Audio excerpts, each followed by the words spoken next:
Lost my chance at a certificate. Okay, so I wanted to say a little bit more about this because of the following thing. So if you think back, the way that all of computer science started, if you will, okay, is in 1936. And what was invented in 1936 are two things. So one is the lambda calculus. And the other thing is Turing machines, right? And we know by the Church-Turing thesis that they define the same set of computable functions. So to me, this is the origin of computer science, okay?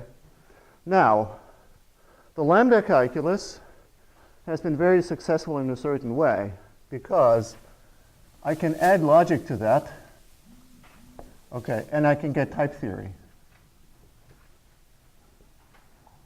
Okay, and I think that's a tremendous success, and you all are here and you heard what you can do with type theory. It's fantastic, okay? So, however, there has been nothing here. The Turing machines, of course, are extremely important because Turing machines were the inspiration for the way that your hardware is organized. They were the whole field of complexity theories based on Turing machine models. So you can't deny that they're important, but nobody has developed the logic for reasoning about Turing machines, okay? In fact, nobody programs in Turing machines, right? Because they're just sort of a thought experiment. But if you've ever tried to write Turing machines, you kind of know why people don't program in them, right? They're not compositional. Okay, but what I showed you last time about Turing machine, it comes very, very close to giving a logical explanation of that. So this is, of course, intuitionistic logic here. So my thesis is if you add sub-singleton logic, okay, the way I showed you last time, then here you come up with some kind of, so potentially, we haven't gotten there yet, but Turing machines and sub-singleton logic are in some kind of correspondence here, maybe a sub-singleton type theory. And the evidence I have for that, I'm going to show you now. Okay, so I showed you for finite automaton and finite state transducers, we had this very strong correspondence that any proof in sub-singleton logic that's cut free, you can get a finite state transducer.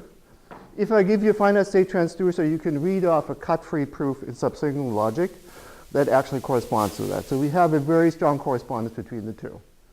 But what happens when you actually allow cut, right? So we needed cut to implement the Turing machines. So you get at least the expressive power Turing machine. But what exact expressive power do you get? Okay. So what you get is what we call linear communicating automata, or abbreviated as LCAs. Okay. So what does an LCA look like? I'll give you what the transition relation looks like, and I don't give you a formal definition, but you can see what it is, okay? So your state consists of a mixture of symbols. It has an N symbol here, some symbols, then some state, then some more symbols, then some more state, and so on all the way to an N symbol. So you can have arbitrary mixtures of states and symbols from your alphabet. So you might think of it as a concurrent Turing machine. Concurrent because we have multiple read and write heads, which are these states Q, and you still have a tape which is linear and potentially open-ended on both sides. Okay, does that kind of make sense? And so then the transition relation of such an automata is defined by the following rules. So if you have an A and you have a state Q, then you can go to some new state Q prime. So we're actually breaking down the operations of the Turing machine into slightly smaller steps. So this would be you read from the left and you go to a new state. Or you can read from the right. So if you're in the state Q and you see an A, you can go to state Q prime. So you can read from the right. Or you can write to the left. So if you're in some state Q, then you could put an A here and you go to some state Q prime. So you write to the left. Or if you see a state Q, you can descend Q prime and you go to A. You can write to the right. So the way that the Turing machine would operate is you read a symbol, okay, and then the next thing is you write a symbol. Okay, so that one operation Turing machine is decomposed into two. Okay? And the other thing you can do is if you have one state, you can spawn two states, Q prime and Q double prime, okay, in that order. The order matters because it's a string, right? And then you can halt. If you state Q, that state, that particular read-write head of the machine can actually terminate, so let's call that halt. All right. So that's the idea. And now the theorem is the following.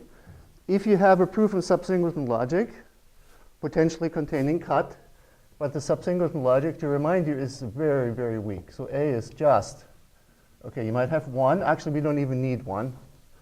So we have plus of, okay, let's see how I'm going to write this, L colon A sub L of L. Maybe we do need 1, L elements of index set. Or we have the external choice. Just to be on the safe side, I'll also add 1. Okay, so that's all we have in subsingleton logic. If you give me a proof in that logic,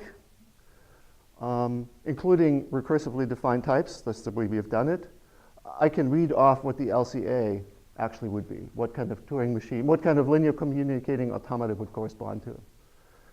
And moreover, the process of computation, which is by cut reduction over there, corresponds to the process of computation by the linear communicating automata. Okay. So we have, not actually for Turing machines, because they're kind of a, but we have for LCAs, okay, a correspondence to, well, not yet the dependent type theory, but certainly sort of halfway there, subsingleton logic in exact correspondence. Okay. So I think that's very significant from a foundational point of view because it tells you that this story here is not confined to type theory and functional programming, but you can also apply to automata. Okay? And you have a phenomenon here, just like you have here. Not every linear communicating automata will actually correspond, will be well typed. Okay? Just like not every lambda term you can write here will be well typed in type theory, not every LCA will actually be well typed with this. You sort out from the universe of all possible LCAs those that cannot deadlock. Yeah?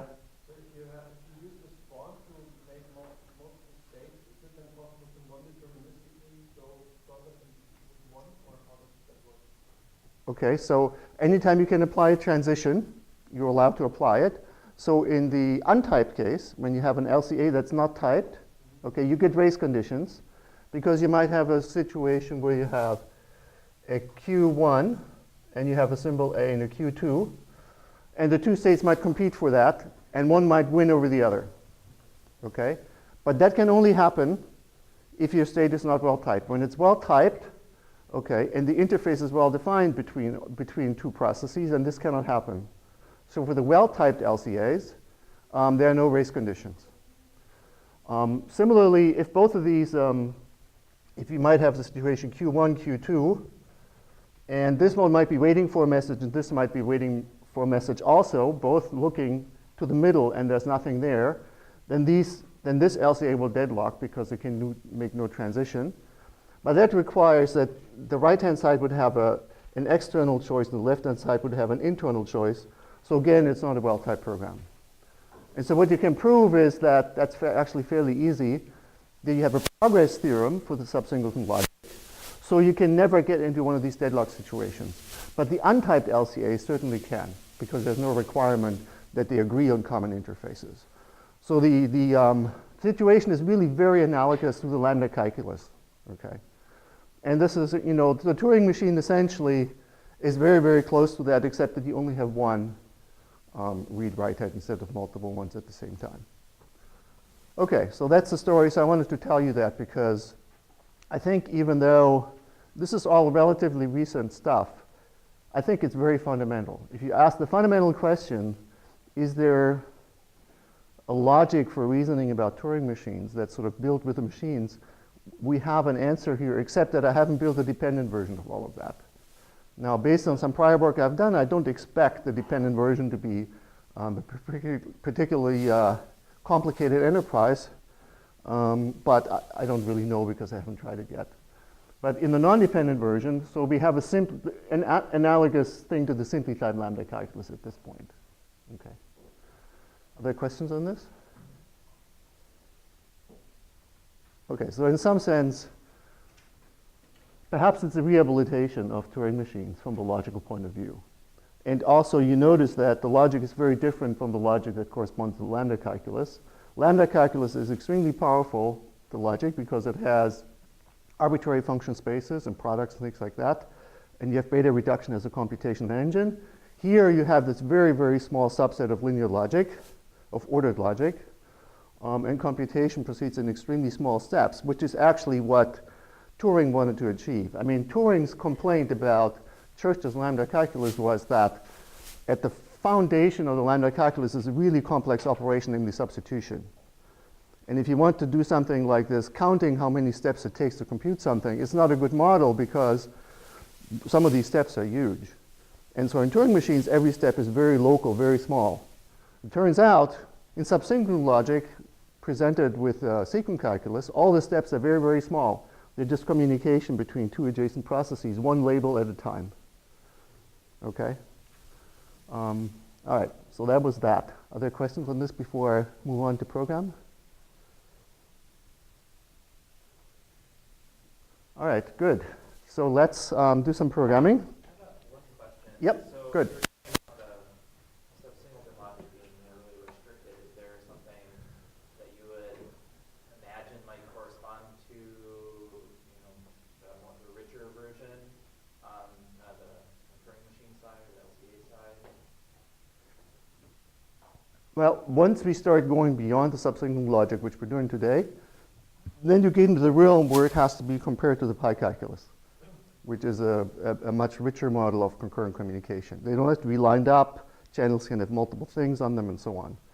So maybe in tomorrow's lecture, I can talk about how, when you do computation in more general logic, how it's related to the pi calculus.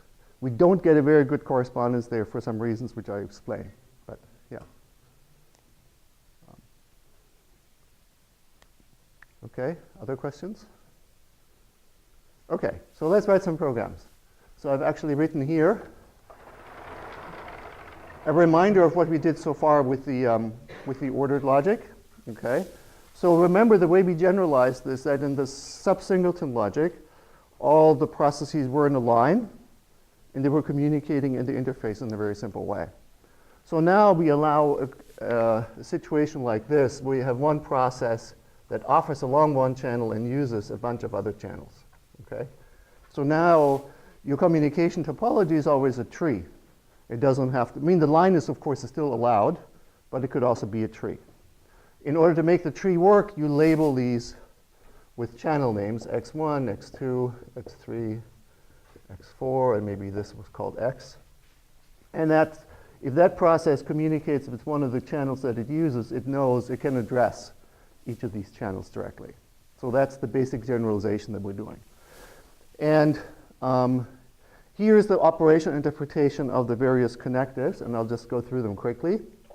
So the internal choice is exactly what we have before. You send one of the labels, and then you continue at type A sub k. Okay.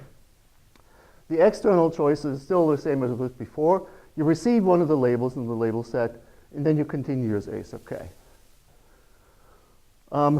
If you have type 1, you send a token that says, I'm done, and then you terminate. Okay? And of course, these actions are all from the point of view of the provider, so the client has to take the opposite action. Right? So the client has to wait to receive the end token, and then it can continue.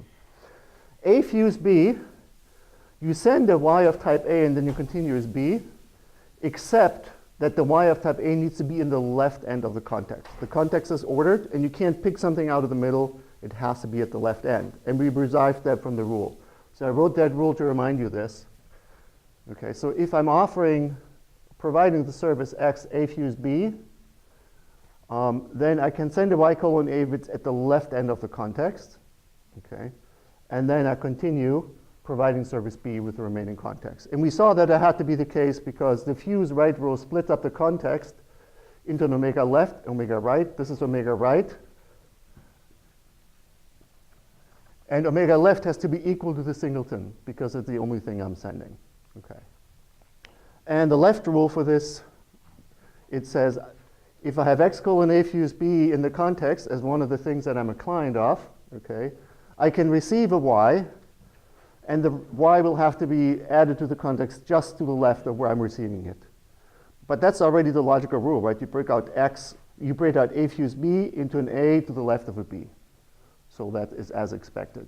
This is a little bit unexpected because it's a restricted form of the general fuse rule, but this is the usual rule for the left rule for fuse. Okay, now we didn't talk about this, but A under B, if you're offering that, then you receive a Y colon A. You have to put it at the left end of your context, and then you continue as B. You have to put it to the left end because it's an under. Remember the introduction rule for the right rule for under said add A to the left end of the context. And then for B over A, you receive a Y colon A, you add it to the right end of your context, and then you continue as B. So that's the operational interpretation. Okay? I thought it would be more useful to write it like this and write the typing rule, which has a lot of syntactic detail. Does it all make sense here? You have a question? Yeah? So for the generalization, we Yeah. can receive from multi-channel, but we can't broadcast to multi-channels? Or? Well, you can't broadcast, but this is not a picture of send and receive because each of these channels is bidirectional. So you can send here and you can receive here, and you can send here and you can receive here. But there's one distinguished channel in which you offer a service. So you can see the fuse sends, the one sends, and the internal choice sends, and the with and the two implications they receive. So each of these channels is bidirectional. And the A dot B is biased. There's no other directions or Yeah, actually there is. Okay, I was hoping to avoid that, but this is a homework assignment. Okay, A twist B. Okay, so can you tell me what it should be?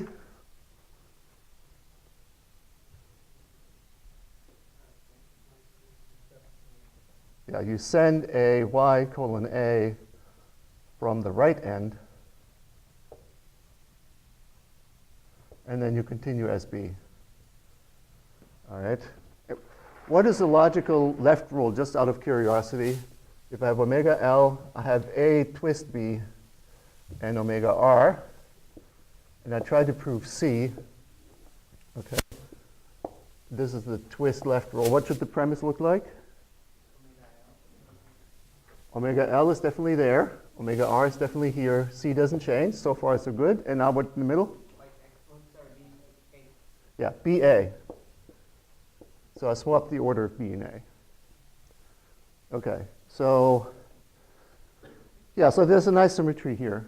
Okay, that I haven't found much use for this, so that's why I didn't show it, but it exists. It's one of the homework assignments is to play through what happens with that thing. So now you already know. Okay. Okay, other questions on this? Okay, so now we're going to write some programs. And I'm going to write them on the board for a while. And if there's time at the end, I might actually do something online. Or I might do some of that tomorrow. I'm not sure. What time do we have? Okay. All right, so remember lists. So the type of list with elements of type A is defined as an internal choice where I can send nil and then we terminate, or I can send cons and then, okay, I'm going very slowly here, so remember, A fuse, okay, list of A. All right, so that's my type of lists. And we wrote a couple of programs last time, okay, namely the nil and the cons program. So now I'm going to give you another spec for append, okay. So here is the spec for append. If I have a an L1 of type list of A and an L2 of type list of A, then append should offer a service L of type list of A. Okay?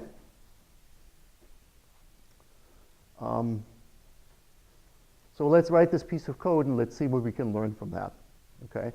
So the way I'm going to write this is the header looks like this. I provide an L, append, and I take in, I depend on L1 followed by L2. Okay. And then I get the definition.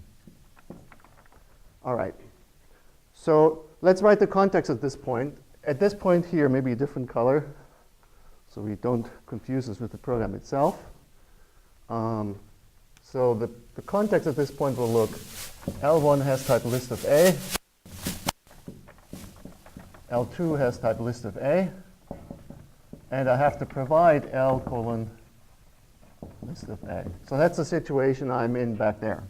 Okay, how do we actually program append? What do we do now?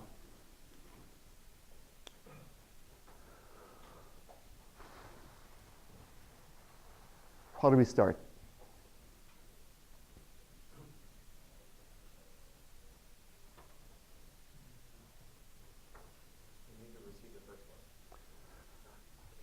Right, so we need to receive an element from the first list. This is just like in functional program, we do a case over the first list.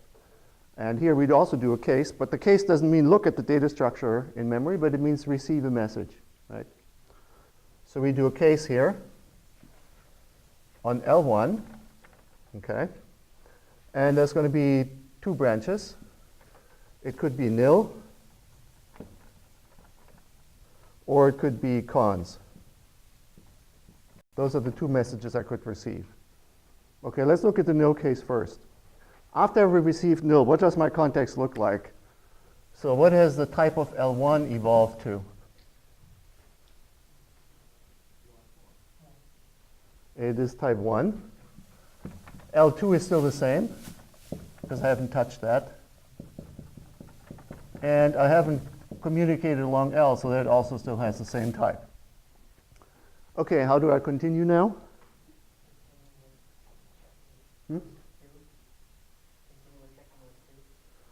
I could continue with checking list 2, but it seems like a lot of effort.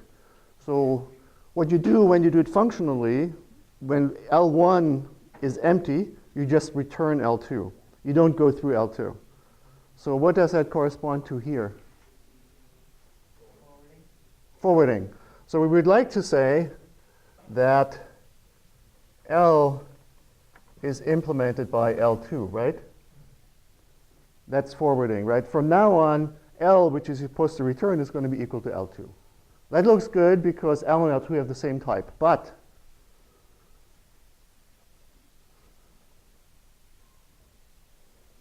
why is this not type correct? I have L1 colon 1 still in my context. And I can only forward when the context is exactly, okay, what I'm trying to do. Remember the forward rule, the identity rule says if I have y colon a, then I can implement x by y if I'm offering x colon a. And that's the identity. And that doesn't apply here because I have L1 colon 1 still in my context. So I'm not allowed to just do that. But I've left some space, okay, because I know the answer. Okay. So what do I have to do?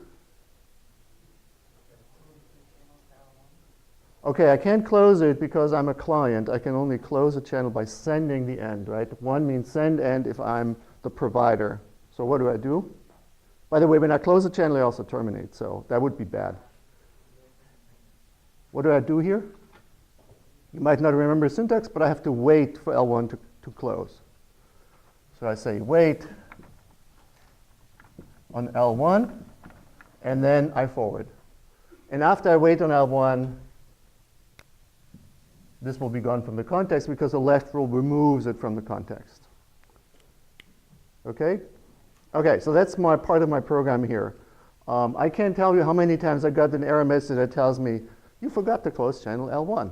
Okay? Because when you write your program, you think about what you want to do, not the junk that's lying around, right? That's a garbage collector, but not in this language, okay? There's no garbage being collected. Everything is linear, which means that everything has to be accounted for exactly to the bitter end, okay? All right, hopefully cons will go equally smoothly. Okay, after the cons, what does my context look like? So what's the type of L1?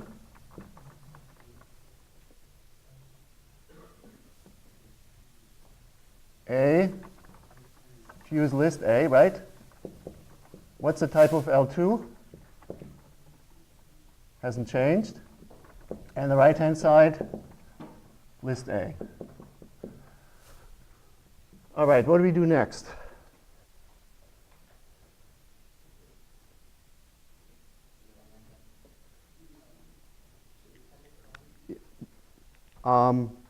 That's okay. Could we send a cons here? We could. We could send the label cons, or we could receive. So either one. Let's, right, because sending a cons list of A is perfectly fine. So let's do it that way. So we send a cons, that would be L.cons. Okay. So after that, this would have type L colon A fuse list of A, right? Because once we have send a cons, then we're in this branch, then we get back to here. Okay, we've made some progress. Okay, can we send an A now? No, we don't have the A yet, so we have to get the A. How do we get the A? Well, it's a fuse, so we receive it. Okay, so we say X is what you receive along L1. Okay, makes sense? And now receiving means you add it to the left end of the context. Okay, so it's going to sit here, X colon A. L1 now has type list of A. L2 still has type list of A. And the right-hand side still has type L, has type A fuse list of A. So we didn't just write that here. Okay, everybody believe everything that's on the board? Okay, so now what do we do next? Send. What do we send? X. Okay, are we allowed to send X? Is it on the left end? Yes, it is. So that's good. We send along LX. Okay, so then this one disappears, and L1 has type list of A.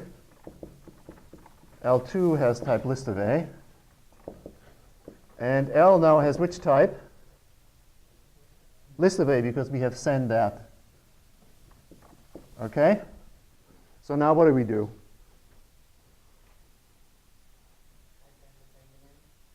Yeah, now we have to recurse, because we have peeled off, essentially, we have received the cons in the A, and we have output the cons in the A, because we have sent that along, and now we have to recurse and do the append on the rest of the list.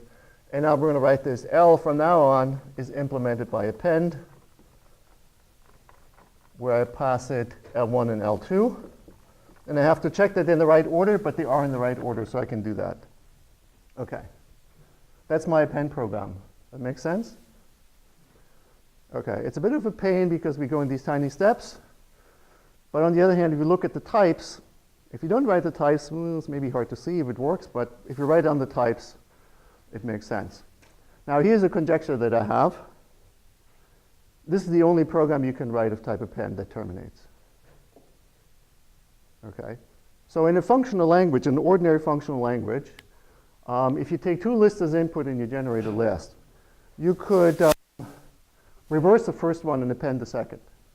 You could reverse the first, ignore the second. You can merge them, one element from here, one from here, one from here, one from here. You can do all those things. In this ordered context, if I say this comes to the left of this, and I return this list, and that's my definition of a list, I think the only thing you can do is append. So in fact, we have specified append just by the type, without given any index types, dependent types, anything at all, only using ordered logic. Yeah? Is it possible to write a function that merges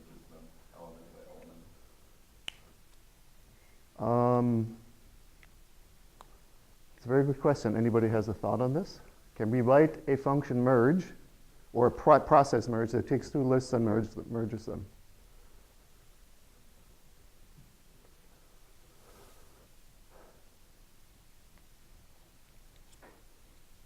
Okay. Separate processes and separate channels. You could ask to receive from each channel one element at a time.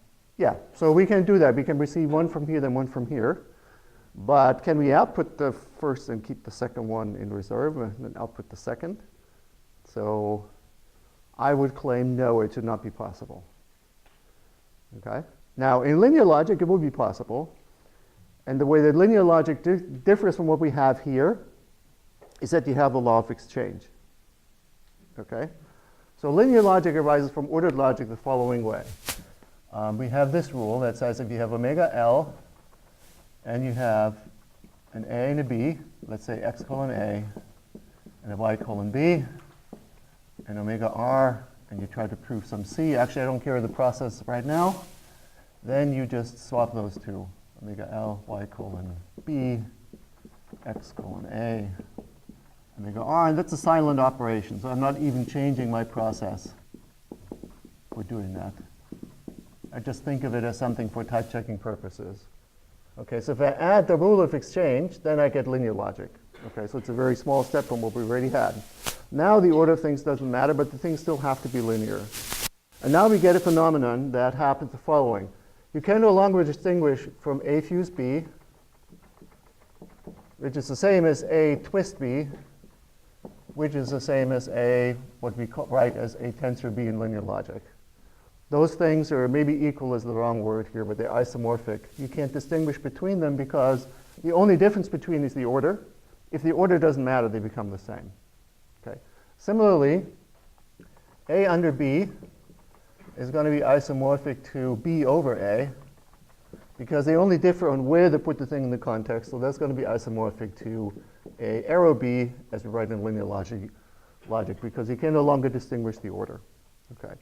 Once we have that, then we can write the merge because the order doesn't matter. We can read it, put it in the right place, and then write it again. But in the ordered case, we shouldn't be able to write it. Now, I don't have a proof of that, okay, but I'd like to be able to prove it. So maybe in the session tomorrow, you can prove it. We can write a paper with 100 authors. What would be a nice thing, okay? But you must understand Dan's lecture on logical relations and parametricity, I think, or you will have a hard time proving it, okay? And so what we would have to do, this is my belief, this is just a conjecture, you would have to develop a notion of parametricity for ordered logic, and then show that the only things of that type is essentially an append, okay? But as I said, it's just a conjecture. It might be totally wrong, okay?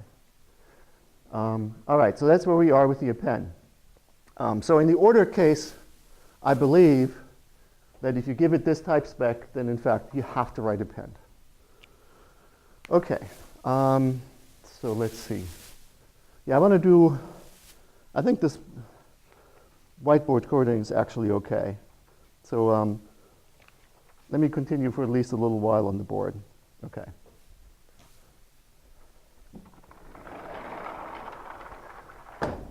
So what I want to do now,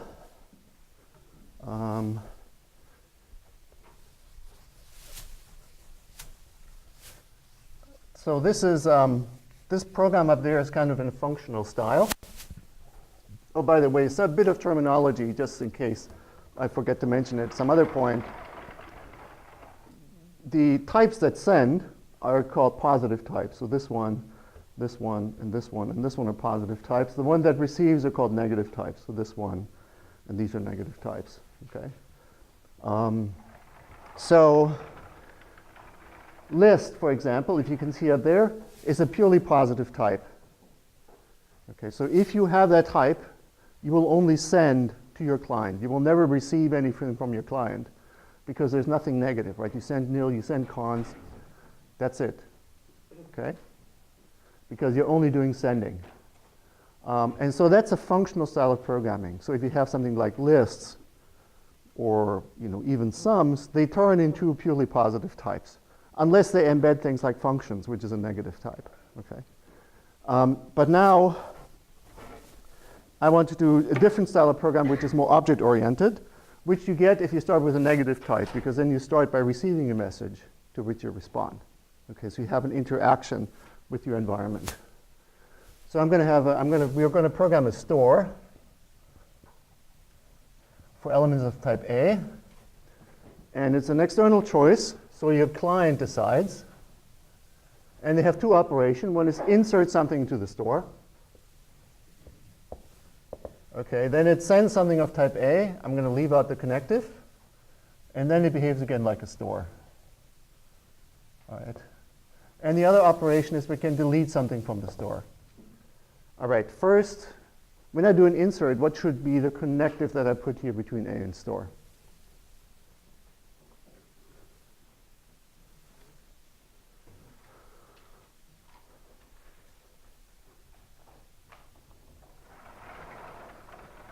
Okay, here's my types. Under, that's right. I have to receive a channel of type A. There's two possibilities. It could be under, it could be over. But since I wrote A over here, over would be the wrong way around, so it has to be under. Okay? Now if I delete, there's two possibilities. My store could be empty. So it could be. So the store is going to respond with either saying, oh, there's nothing in there, and then the data structure terminates, or it's going to, oh, yeah, there's something there, in which case it sends you an element of type A and then continues to act like a store. Okay, is the protocol expressed in this clear? Make sense? Okay, so that's a spec. So if I offer a service of type store, so if I have s:store, then I have to be able to respond to an insert and delete message. And if I get an inverse, I get an A, which I have to the right end of the left end of my context and continue as a store. Or I might be asked if there's something in there or not, and then I have to do the appropriate response. Okay, so that's the code. So the way I'm going to implement, yeah? So this is really like a stack because you can only delete. You can't like say I want to delete this specific element. Okay, I was going to say that in 10 minutes, but yes. Okay? It's like a stack. But it's only because of these connectors that we use here. So let me make it more fun. Okay. Let me change this to a twist. Okay? Now is it still a stack? Now it's a queue, right? Because I have to remove from the opposite end which I added. And again, I claim without proof, or conjecture without proof, okay, that if I write it like this, it must be a queue. If I wrote it the other way, it has to be a queue. Now, if the same thing is expressed in linear logic without order, then what do we still know?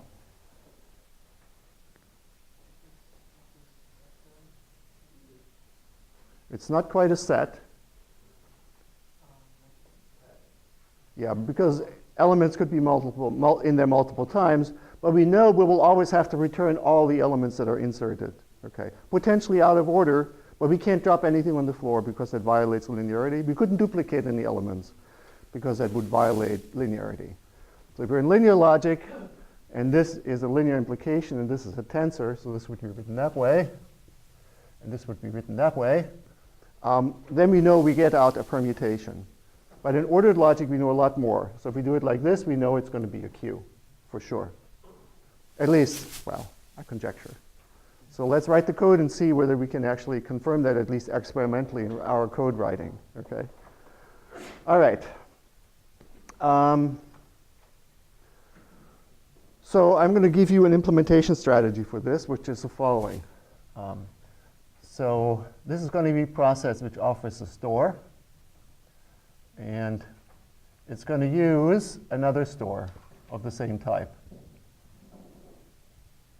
And it's going to also hold the first element. And then this is going to use another store. And maybe we just hold two elements to keep the diagram small. And the last thing here, so this, we'll call this empty because it's the empty store. This holds an element. And this holds one element. Okay? And each of these is a separate process executing. Okay. So let's see if you can write, let's start with the empty process. So the empty process doesn't use anything and offers to be of type store. So it looks like this: empty context, empty, offers a service of type store.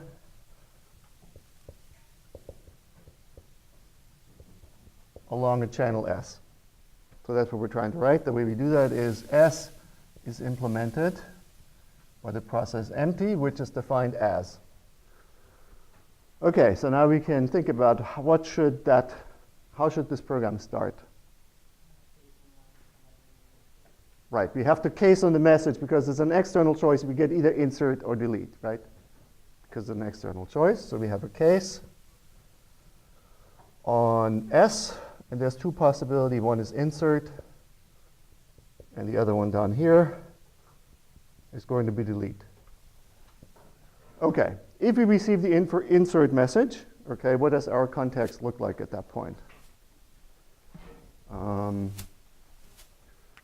our context at this point after the insert message should be, okay, so the context is still empty, and S has type A underscore of A, right?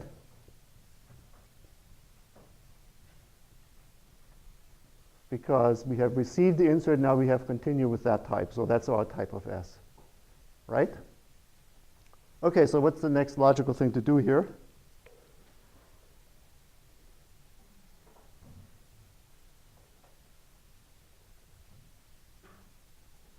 Well, we have to receive the element A, right? Okay, unfortunately, this stuff is hidden now here, but A under B receives a Y of type A, right? Okay, so we say X is what you receive along S. So after that operation, what is the type? What does the context look like? Actually, let me write it one line down. So X is what you receive on S. So at this point, I have to add to the context on the left. The context is empty, so I'm going to have X colon A here. And what is the type of the right-hand side? S colon store A. All right. Okay, so what do I do now?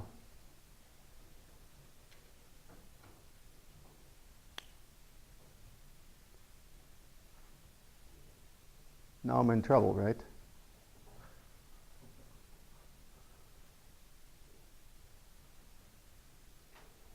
So what happens when you insert something into the empty store? You don't get an empty store out, right? You get what out? You get a singleton store. So we have to look at this picture, what happens when there's one element, okay? So we have to start an element process that holds one element. So we need to write at least the interface to that. So what's the interface to the element process? Well, we know the interface on the right. It's going to offer S colon store, right? And what does it take as, what does it depend on? So we look to the right. Okay, it definitely depends on another store. Let's call it the tail, T, stores of A. And it also depends on the element X, right? Because it holds the element X. And we have two places to put it. We could put the X over here, or we could put the X over here. And we're guaranteed to do it wrong, okay? Even though it looks like we have a 50% chance of doing it right. Any guesses? On the right, okay, good. I hope you're proving me right and it's wrong, okay? All right, so now, how do we proceed now here?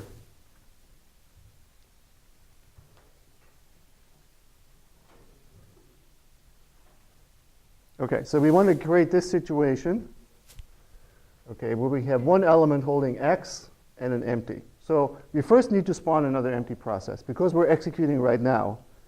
So we say E is what you get when you spawn another empty process. Okay? Now that's a cut, okay? So because it's a cut, I can put it to the left of the x, to the right of the x.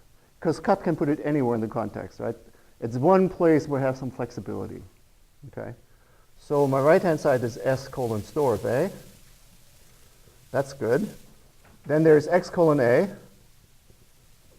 Okay, and I could put the empty store to the left or the right of that. To the left, okay. Okay, we're getting deeper and deeper into trouble here. Okay. All right. And so at this point, we want to call the element process. Okay. And that's actually now the implementation of S. And we have to pass it E and X. Oh, we did the right thing, didn't we? That should be store, I'm sorry. Empty is a store. They're in the right order. Okay, and this is in the right order, so we can pass E and X. Okay. All right, so this we do here. If you're supposed to delete, what do we do? Okay, so we looked at the type. Everything is type directed. We're supposed to delete. Now we're supposed to answer and send one of these two labels, none or some. Which one do we send? None, because we don't have any element. It's the empty. So we send along S the label none.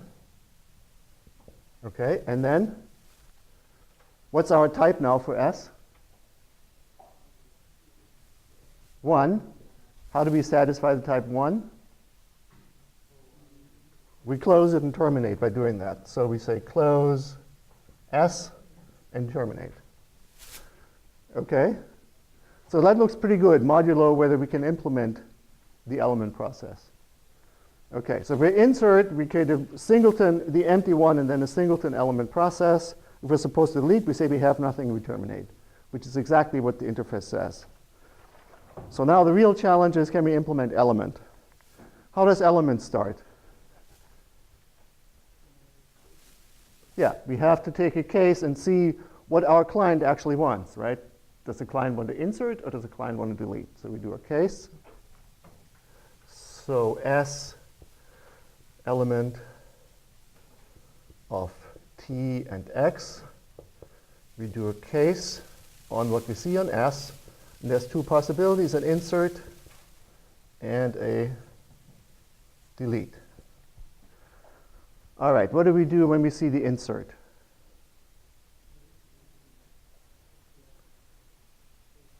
We receive the element we insert. Let's call it Y this time.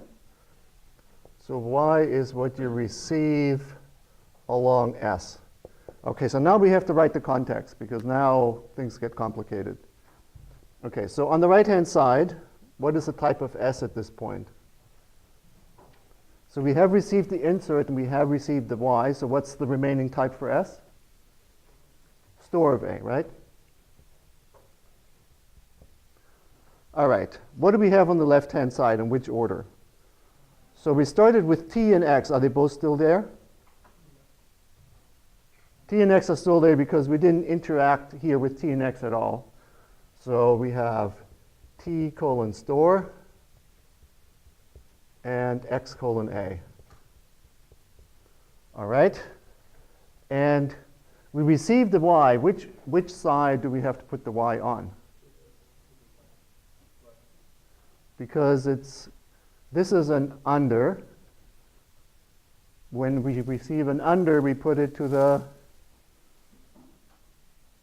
left. Remember, A under B means that you have an A to the left of B. So we have to put it over here. I don't know if that creates any trouble. Maybe, maybe not. Okay, but that's where it has to go. Okay. What do we do next? We need to send an insert message. Okay. So we send to T the insert message. Okay. So at this point we have Y has type A. What does this type evolve to?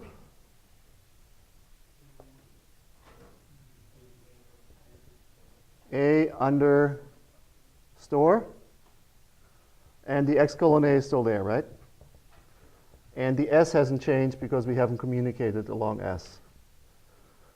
All right, now what do we do next?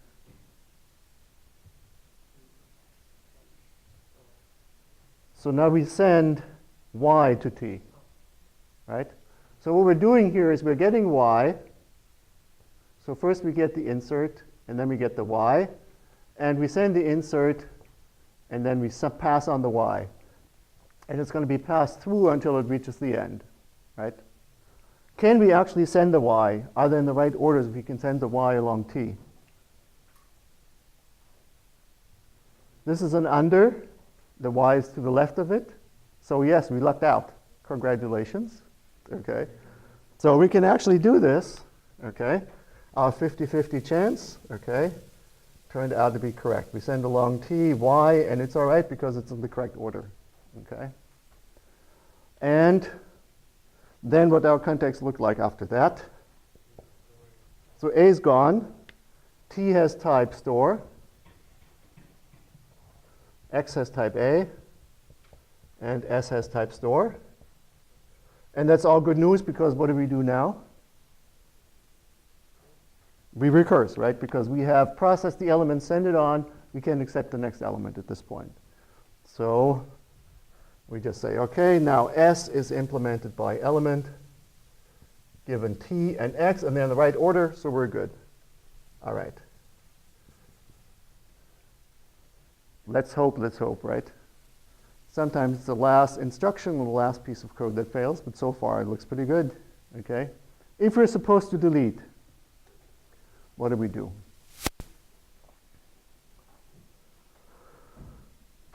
Okay, let's go through the type. We have to respond either being some or none. Do we have an element? Yes, so what do? We say some, okay? So we send along S the label some. Okay, that's good. So let's remind ourselves where we are. So we have T is a store. X has type A. And what's the type of the right-hand side? What's the type of S after we send some? A twist store of A, right? Everybody believe that? Okay, good. Now, what do we want to do next? We want to actually send the element A that we are holding. Can we do that? Okay, let's look at twist. What does it say? Send Y colon A from right end, okay? And X is on the right end, okay? All right. Okay, so we send along T, X. And after that, X is gone. No, not T. What am I doing here? Along S. So T colon store is still here. X is gone. And this now has type store because we have send the A we're supposed to send. Okay, so that's good. Okay, how do we finish this piece of code now? Yeah, be forward because what happens is we're in this situation, and this asks us for the element that we're holding, which is X, by sending us a delete. So it sends us a delete. We send back, yes, there is something. We send back the X. We no longer have it. And so now this element is gone, and we just say, now, from now on, communicate with the rest of the queue. And so we just forward, so we say implement. From here on, S is implemented by T, and the type says that's OK, and our program is done. OK? We're done. OK, we have implemented this data structure, which is a queue, guaranteed to be a queue. Well, OK. I conjecture guaranteed to be a queue.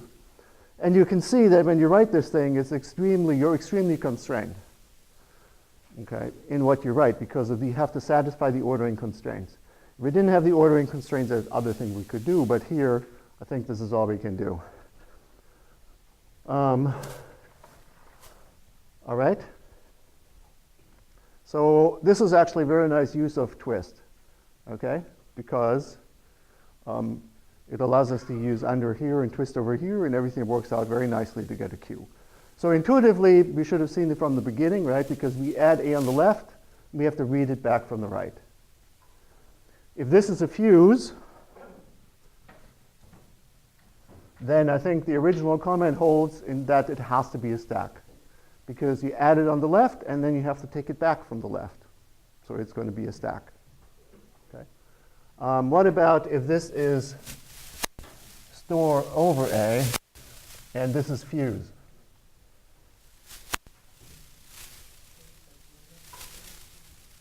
Would have to be a Q again, right?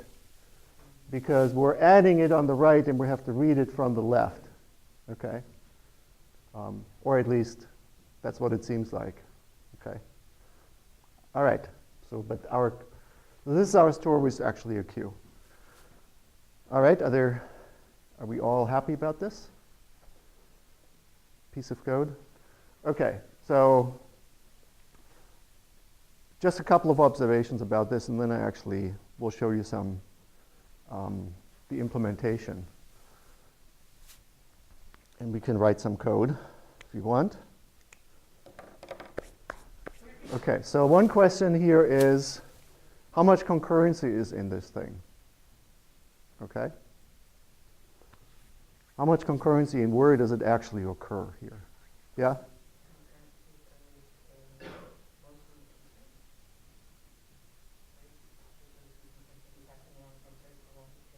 Yeah.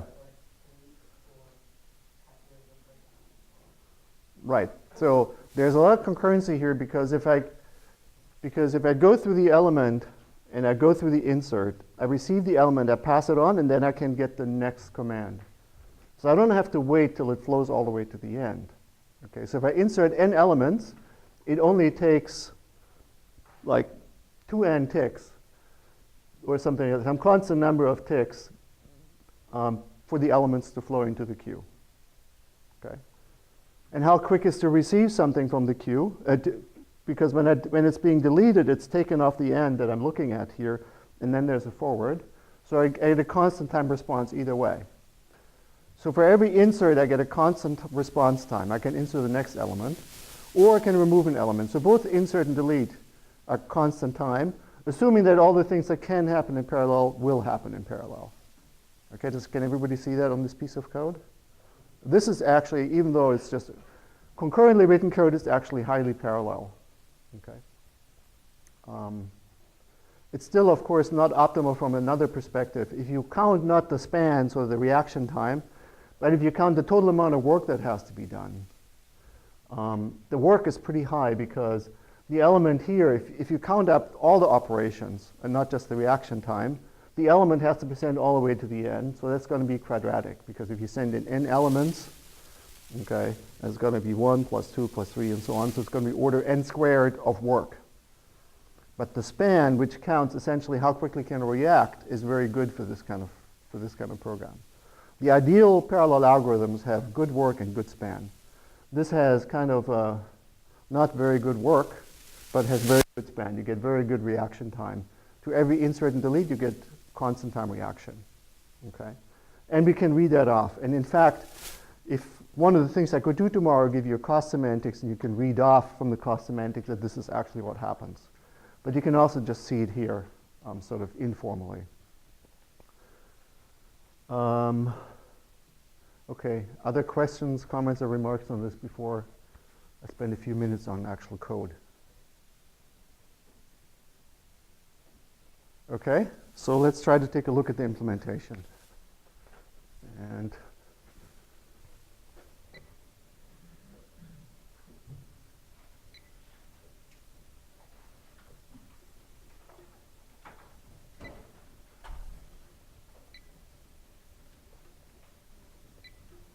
okay, maybe not.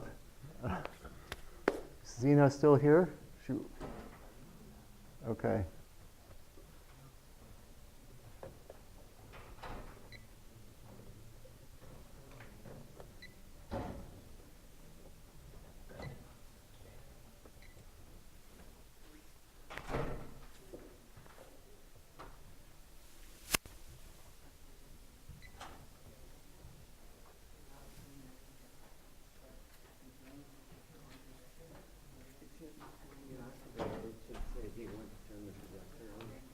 Yeah, it doesn't say that. I think it like auto shut off or something. Oh, okay. All right.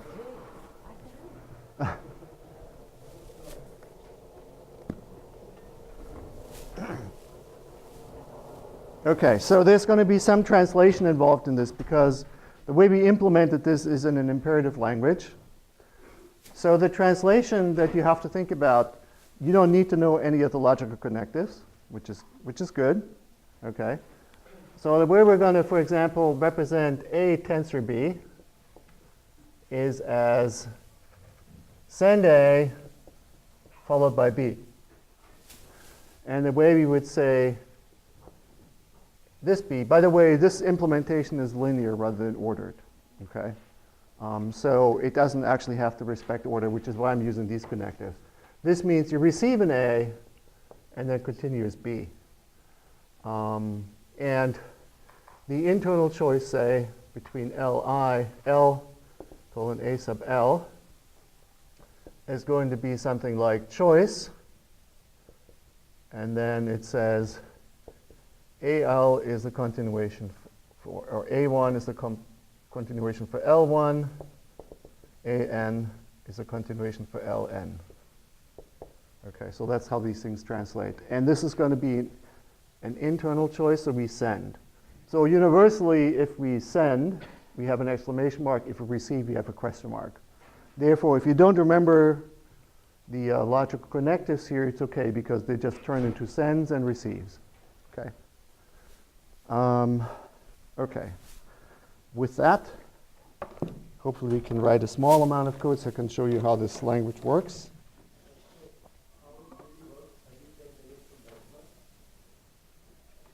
Yes, we have done some benchmarking. There's a paper. And the person who's done the benchmarking is sitting right here. So you actually get fairly good speed up if you run this in parallel. And one of the things we have noticed is that we have two backends.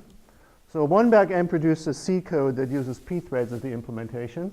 We have another backend that compiles to Go. And Go has something called the Go routine, which is very lightweight threads, which are actually a very good match for the kind of threads we have here. So the Go backend is much faster than the C backend. Okay. There's one small unfortunate thing, which is that Go will refuse to optimize tail recursion. So something like this. Okay. So in certain cases, Go is actually slower because it requires stack frames or something like that, when the C implementation does not. But most of the times, Go is faster. Okay, let's see if I can make this bigger. All right. So we should find a simple example that we can implement in 10 minutes. Maybe we should do bit string examples. Binary numbers. Okay, that's still very small. Okay, so first we have to decide if you want to do the object-oriented implementation where it's a counter, or we want to do the functional implementation. Any votes? Functional. Okay. So we have a choice, which is a bit string. Let's call it binary number. And there's two possibilities, actually three possibilities. It could be the bit 0. And then there is another binary number. And it's an internal choice. So I'll write it like this.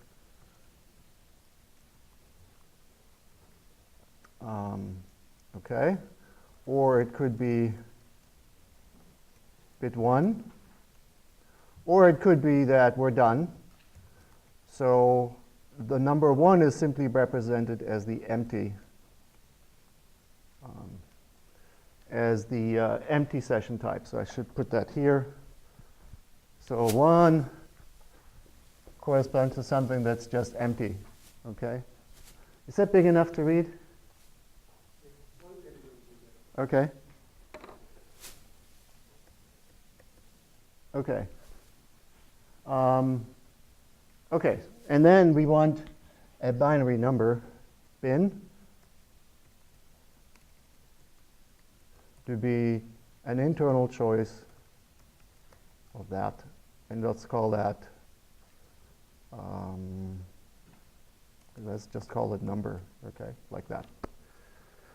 Okay, so now we want to write, let's start with the number 0. Okay, so the way that channels are indicated here, this is essentially like there's underlying, there's a language called C-NAT, which is a type-safe and memory-safe version of C.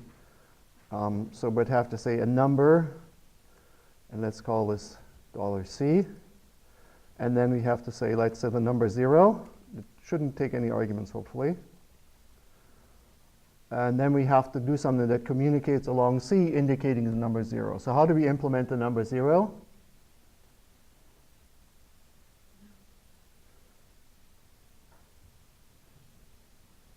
What's the number 0 in binary representation in this form? It could be 0 and then epsilon, or just epsilon, right? So if you don't want any leading zeros, the empty string will represent zeros.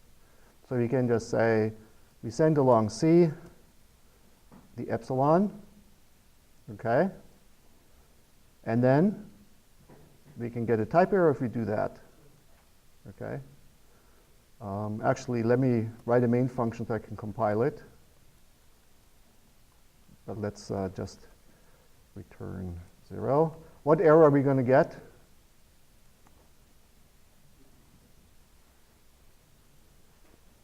The error that we pointed out before, which is that, well, let's see. Not closed. Excellent. Okay. I want everybody to see that error.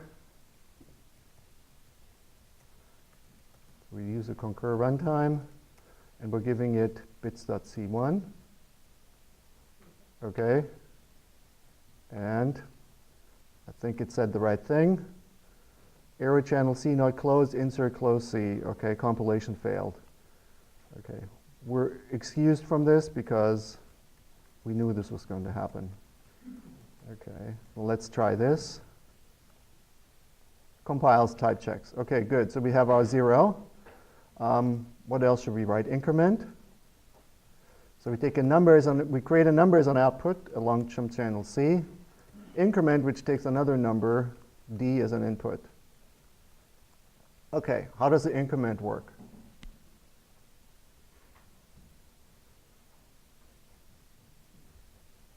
So we have to do a case, right?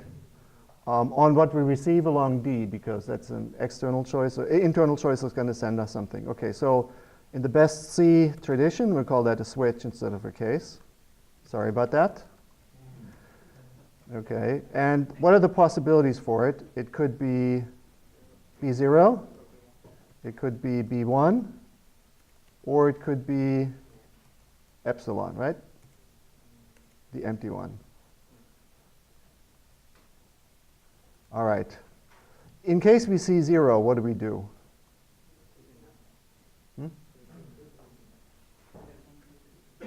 So we want to increase it to 1. How do we do? What does it mean to increase it to 1? Okay. How do we send B1? We say we send the label B1 along C, right, which is our result. And after that,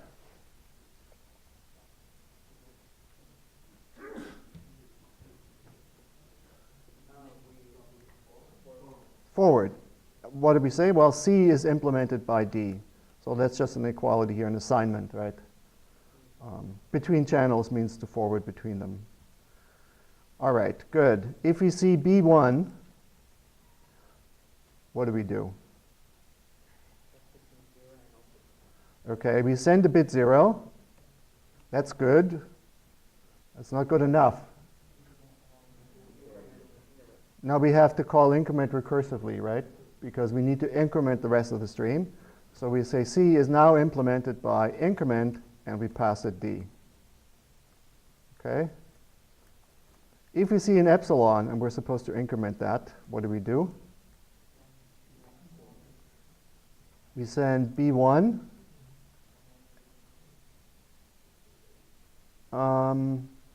we can't close here. Actually, everybody realize why we can't close here? Because after B1, we have to continue with another binary number. So we can't close here. In fact, but just for the heck of it, let's compile it. Okay. And it says, choice bin. Okay, you should only close channels of type 1. And we're closing that channel. Okay, good. So that's what we're in. So how do we proceed? Because, since we can't close that channel. Okay, we send epsilon. Okay, and then we can close it. Hopefully. Everybody believe this code is correct? Let's try it. Uh-oh. Aha. That famous error, channel D not closed. Okay, we got it. Congratulations. That's so what's the problem here? Yeah, so we received epsilon, and now that channel D has type 1, but we didn't wait for that to finish, okay? All right, so we have to wait for D to finish, and then we do something else. Now we can slightly more parallelism, perhaps, if we maybe can postpone that, give it more chance to finish. Let's try that. Compilation failed.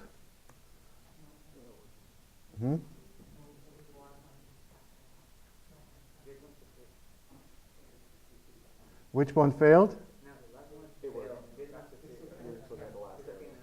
Oh, it worked? Oh, that's even better. Okay.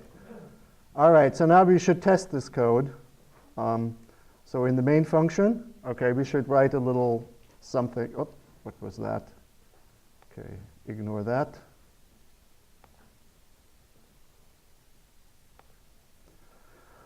Okay, so we want to create 0.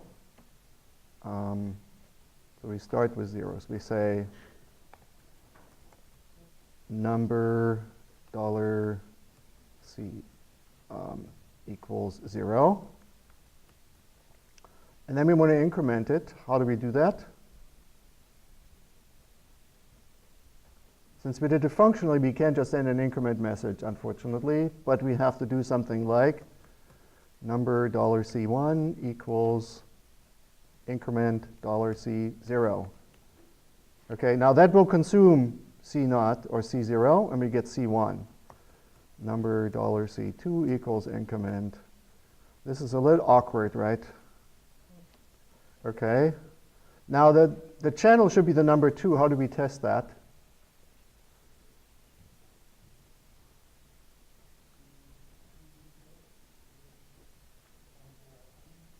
Yeah, so we could test it, or we can write a little print function here. Void print number, and you pass it a number C. Okay, so we do a switch on what's in C, and it could be B0. What do we print then?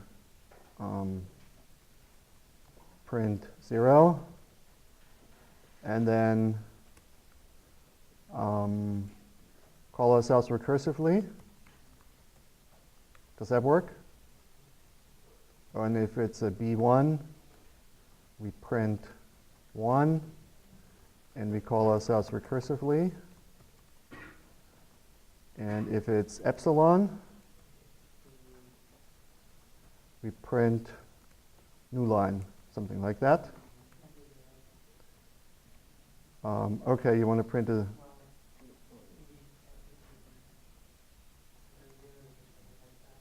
Yeah, if you want to see some output, okay, fine. Okay. And then, what do we do now? We're done, right? So we can return. Okay.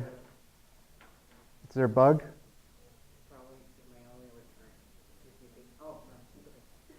There's a bug, right? Obviously, there has to be a bug. What is the bug? Now, don't wait for this to close, right? So we have, in epsilon, we have to wait for C to close. Okay. It's so nice to have a garbage collector, isn't it? You don't even know how good you have it. Okay. All right. So this looks pretty good. Let's see if it actually compiles. Nope. Undeclared function print. Sorry, that's on me. That's on me. Use con.io. Okay. Compilation failed. End of a brand and switch statement is reachable.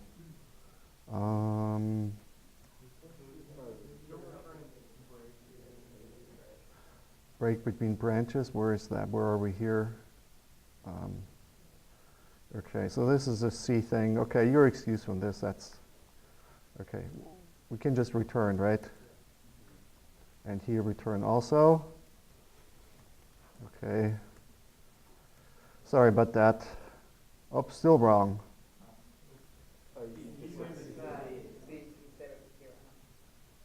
Where's that? Ah. Okay, okay. This is going worse than usual. Num not completed. Now we should have noticed that. Okay. Because I forgot to insert the call to print. Right? So that means the C2 just hanging around, right? And we can't just leave things hanging around. We have to print it. When we print it, we consume it. Okay. All right, it compiles. Now let's run it. What should we get? 2. That's 2 in binary notation. That's a little bit, let's make it a little harder on ourselves here. Number 3. Oops, C2. Oops, and then we have to print C3. So, okay, compile it first, and then run it. Okay, 3. Okay, good.